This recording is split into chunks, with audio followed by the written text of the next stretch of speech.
Okay, we're live. It is I wrote it down this time because I always forget the date. It is January 26th, a Sunday. It's 2 o'clock instead of our normal time at 7 o'clock. Like I said in another video, I got something going on tonight, so I can't be here. So I still wanted to put out a report for everybody. I don't know if anybody's going to jump in today or not.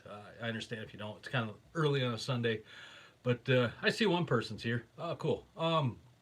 And next Sunday is going to be the same, just because it's Super Bowl, and I don't want to throw a live report out in the middle of Super Bowl, and everybody has to choose in between. And I'm sure everybody would choose this over the Super Bowl, but yeah. So I won't interrupt your Super Bowl. Hey, Mark, how you doing, buddy? Good to see you, my friend. So fishing report for today. I'll jump right into that. We'll get that out of the way because that's pretty much what these are for. So ice fishing around here. Hey, Greg, how you doing? Um, Ice fishing around here about about 5 days ago was really doing good. Hey, Dave, how are you, bud?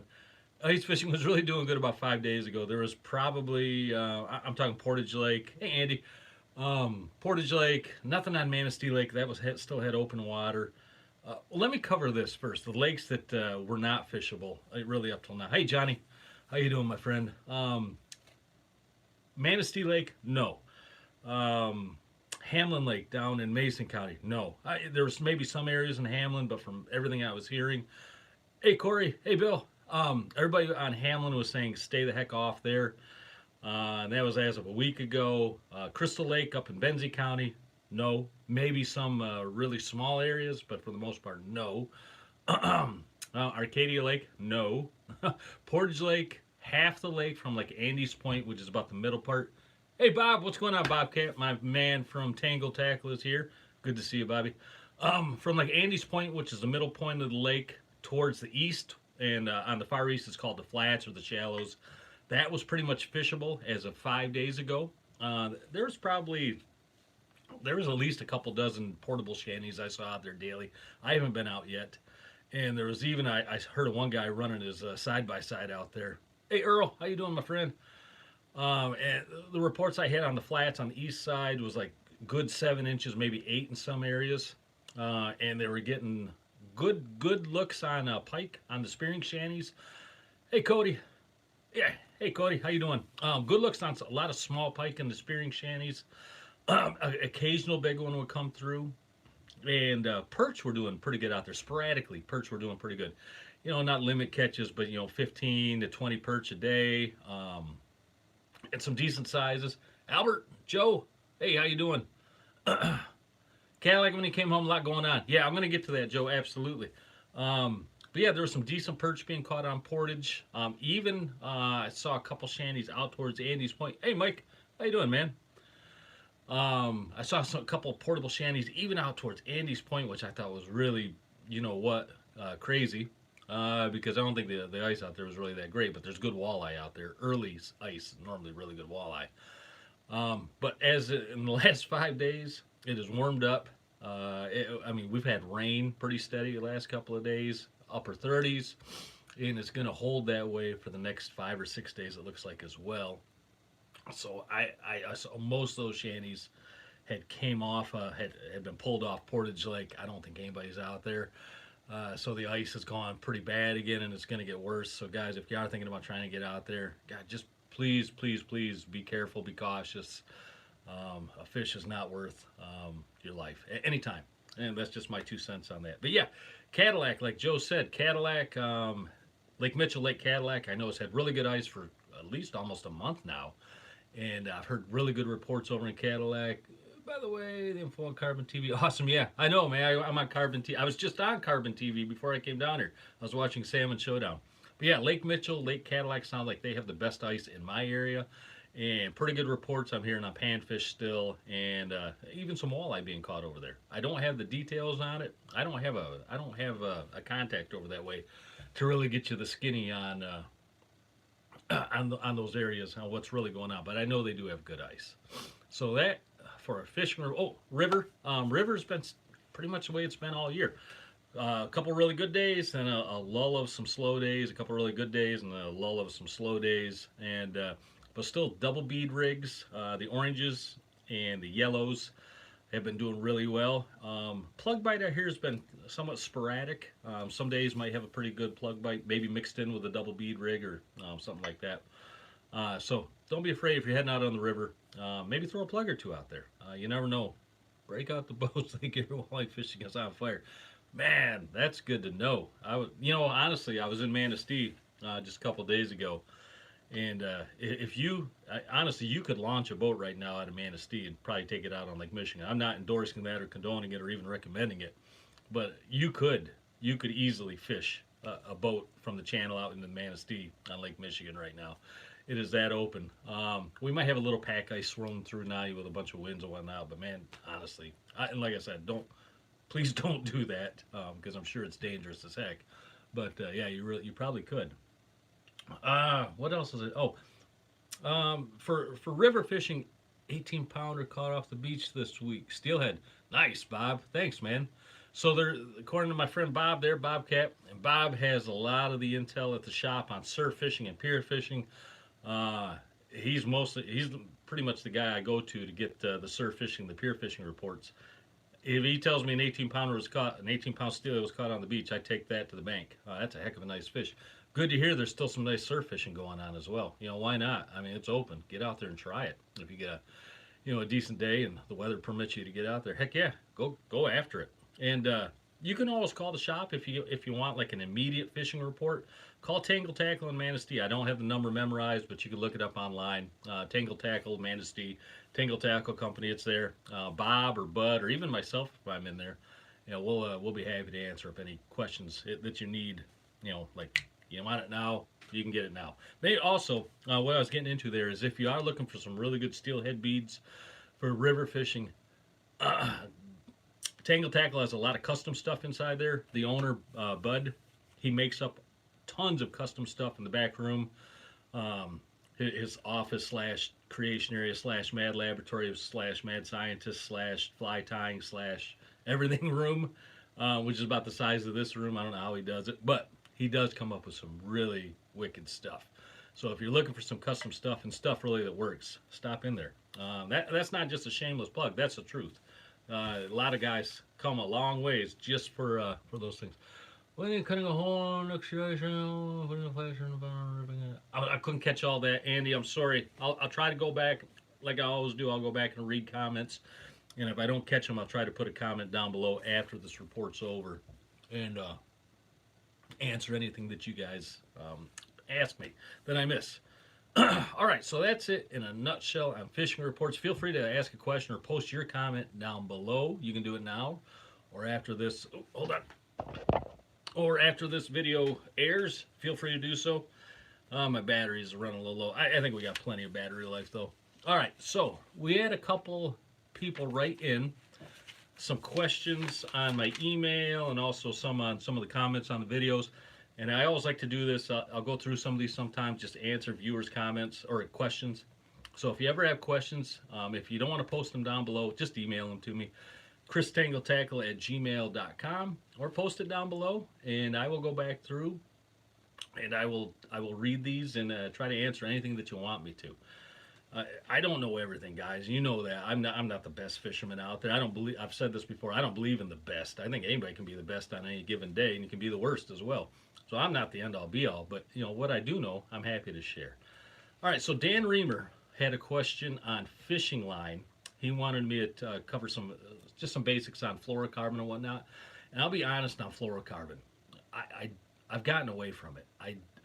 I've used standard mono and I've used fluoro enough times over the years where I just don't see the huge benefit, especially in cost, for fluorocarbon line. I do just as well, I think, on Berkley 20-pound big game as I do on the expensive like Seagar, Blood Run, and I'm not knocking any of those companies. They're good companies, but I just have not had the advantage for fluorocarbon over mono.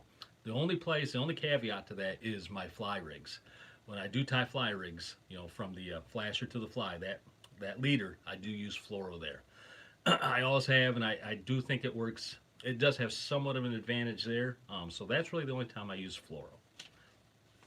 A lot of guys use it though, and a lot of other things they have success with it. And I'm not knocking anybody that does. I'm just giving you my truth or my experience. Anyway, Dan, good question. Also, we do have a video out on the channel. I cover a lot of things on lines, fishing lines. You can go in and you can search the channel. Just look up our fishing line video. It should answer a lot of questions if anybody else does have questions on fishing line. All right, Brian Pine had a question on diver settings. We had a video out where you can set your dipsy divers and downriggers repeatedly with no tangles, high divers, low divers, downriggers, set them, retrieve them, reset them. We got a video out on that. You can look at our channel there, look in the playlist or whatnot, just on channel, you'll find that. We had a question on diver settings, what the diver settings were on that. Typically on high divers, it's a 3. On low divers, it's a 1, maybe a 1.5. On slide divers, when I'm pierhead fishing, I put my slide divers on a 4 because I'm only running 1 diver per side. But I did have another video following that diver video. I just said video like twice in one sentence. Hey, Alan, how you doing? But anyway, there is a follow-up video to that video. I'm saying video a lot. You can go on there and I do answer a lot of those diver questions. I think it's like even called like diver questions answered or something like that. So it's there. If you guys need it, it's always there for you.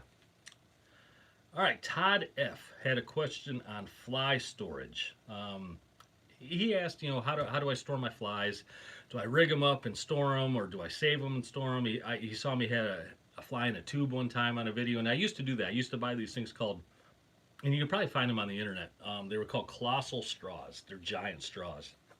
And I would tie up a fly, and I would flip it so it was the correct way, the way it would go through the water, and I'd jam it into the straw, and it would kind of teach the fly. It would make the fly hold its position, and I would do that for all my flies. I'd tie them up and put them in there, and I've just gotten away from that. It's almost, hey, Todd, this might be your question I'm answering. But anyway, I've gotten away from that. I've gotten away from the straws. What I do now, I take a fly. So obviously that's the way it goes through the water. The bullet head's up. I just flip it over, so the bullet head's facing away from me. And I'll just throw it into a baggie just like that, so it's laying there. If you do it the other way, it might get a little bit of a crimp or a tangle or something with some other flies. It won't be the end of things. But if you just flip it over that way so that you can see the thread, throw it into a baggie with a bunch of other ones. It holds really nice. They travel well. And then when I need one, I just find the right fly, the right baggie, pull it out, rig it up, throw it out there, and I'll fish it probably until the thing falls apart, or I just wrap it up on a flasher or whatever I need to. And if I lose it, I always got extra flies. So that's the way I store my flies now, in baggies pretty much until I need them. Good question, though. Matt Presnite. Am I saying that right? I hope I am. Matt Presnite. He sent me a question. All his flies, or a bunch of his flies, have been slipping, where he'll tie them up, with a thread, put some nail polish on or some kind of other element, and they would loosen up and slip away from the top of the bullet head. And that's not the first time. I've had it happen to myself a couple of times. It's not the first time I've heard of people complaining about that. The way that I fix that is I just don't wrap my flies super tight. When I wrap that thing up with thread, I'm not really cranking down on that thing. It's just I want to call it like a loose snugness. So just a semi-snugness. Because what will happen is when you put that, whether it be clear nail polish or super glue or some other kind of adhesive on there, as that thing starts to constrict and dry, these bullet heads do have a slight taper from the front down to the back. I mean, it's very slight, but it's there. As that constricts, it can pull the material away from that bullet head and make it slide down. So if you just put it on there semi-snug, it seems to prevent that. And then another thing I found was some nail polishes or other whatever super glues have really strange chemical reactions with some of these materials, whether it be the thread or the mylar or the bullet head or whatever, and they will make them over constrict and have that same issue or that same problem. So semi-snug or almost like a loose snug, and experiment with your bonding stuff until you find one that's not making it slip. Yeah, really good question though, Matt. Appreciate that, buddy. And then Tyler Rain, I hope I have that name right. Tyler Rain wanted to know, Andy, do you ever do much getting rid of putting up. Well, I got hit my thing here. No, we don't experiment with scent too much on our lures. We don't wash them. We don't put stuff on them. We did a couple times just to try it, and we didn't see much of a difference. So we haven't done that. All right, and I'm down to like 10% on battery, so I'm going to get through this quick, guys. But Tyler Rain wanted to know ideal setup for tournament fishing. It's only a 9-rod tournament or 9-rod max tournaments most of the time. He wanted to know what the ideal setup was. Tyler, there's no ideal setup. It varies from tournament to tournament. And that's why pre-fishing is so important. So you can get out there and you can experiment and figure out what the fish want for that particular time. We've had tournaments, you can run 9 rods, any variation or combination that you want. I mean, we've been running out there before with no downriggers going, 4 dipsies and 5 long lines, or 1 downrigger and a combination of others, or 1 long line. It just whatever the fish want. That's what you got to go for. And so there's no ideal setup for tournament fishing, whether it be spoons, flasher, fly, meat rigs, plugs, whatever. You got to get out there and you got to pre-fish. And that is, I can't recommend that enough. Get out there as much as you can and get some time on the water a couple days before that tournament starts and figure it out. Hey, BMK, how you doing? That is my best advice that I can give you on there. And the more time you spend on the water, the more experience you get, the more you just start to get in tune with what's going on. All right. So I know my battery is starting to go, and I've been yakking for 17 minutes. So I'm going to wrap this up. Thanks to everybody who tuned in. Thanks to everybody who has subscribed and thinking about it. We appreciate the opportunity to be here for you. Every Sunday, 7 o'clock. Fly number 4 of the 5 new flies will be coming out. Thanks, Outdoor Dad. Thank you. That'll be coming out soon, probably towards next weekend or maybe even next weekend. Fly number 4 will be out for this coming year. That's it. Let's wrap it up. Go out there, have fun, be safe if you're out there on the ice. Please, please, please be safe. You're welcome, Alan. Thank you. Thanks, guys. Be safe. I will see you next Sunday. Don't forget next Sunday at 2. Then every Sunday after that back to 7. All right. Take care, guys.